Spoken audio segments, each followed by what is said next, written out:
अस्सलामु अलैकुम रहमतुल्लाहि व बरकातुहू। दोस्तों, रमज़ानुल मुबारक से क़बल रोज़े की फ़जीलत के बारे में बतौर नमूने के कुछ अहादीसें आप लोगों के सामने बयान करूँगा।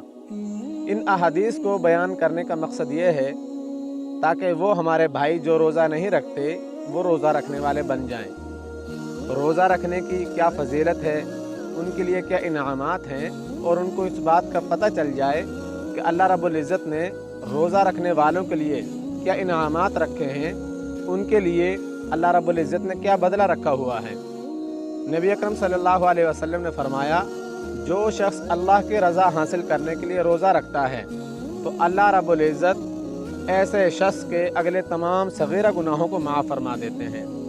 एक और रिवायत के अंदर नबी अकरम सल्लल्लाहु अलैहि वसल्लम ने फरमाया, रोज़ेदार की मुँह की बदबू अल्लाह रब्बुल इज़्ज़त को मुश्क व अंबर से ज़्यादा अजीज़ है, और कल क़यामत के दिन इसके रोज़े की वजह से अल्लाह रब्बुल इज़्ज़त इसको बहुत ज़्यादा अजर व सवाब से भी नवाजेंगे।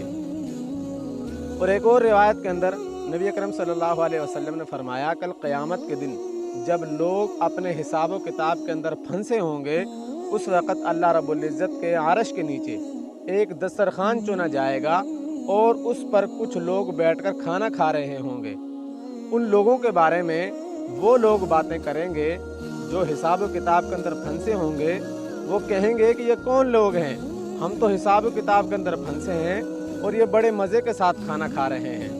तो उनको जवाब दिया जाएगा कि ये वो लोग हैं जो रमज़ान मुबारक के रोज़े रखते थे। अल्लाह रब्बुल इज़्ज़त का जो हुक्म इनके ऊपर नाजिल होता था उस पर ये अमल करते थे।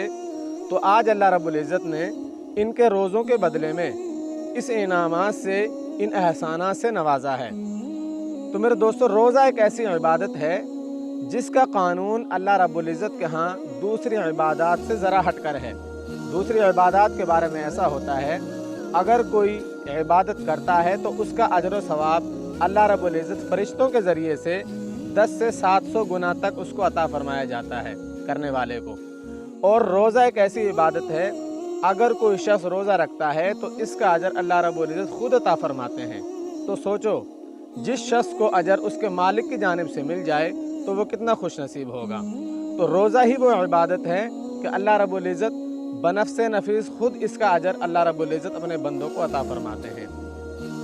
और कल क़यामत के दिन जिसकी हवलनाकी का ये मंज़र होगा कि लोग परेशान होंगे, लोग तो लोग, अंबिया भी उस वक़्त परेशान होंगे।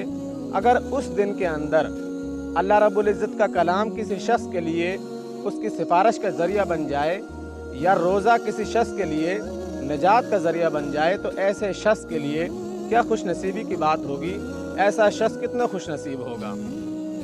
तो मेरे दोस्तों, इन अहादीस को बतलाने का मकसद ये है ताकि लोग इन अहादीस को सुनकर इन पर अमल करके रोज़ा रखने वाले बन जाएं।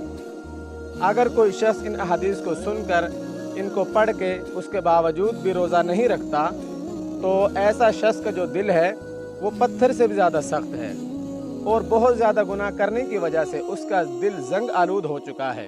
तो ऐसे शख्स को अल्लाह रब्बुल इज़्ज़त से बहुत ज़्यादा तौबा करनी चाहिए ताकि अल्लाह रब्बुल इज़्ज़त उसके गुनाहों को माफ़ फरमा दे और वो शख्स रोज़ा रखने वाला बन जाए। अल्लाह रब्बुल इज़्ज़त इन बातों पर अमल करने की तौफीक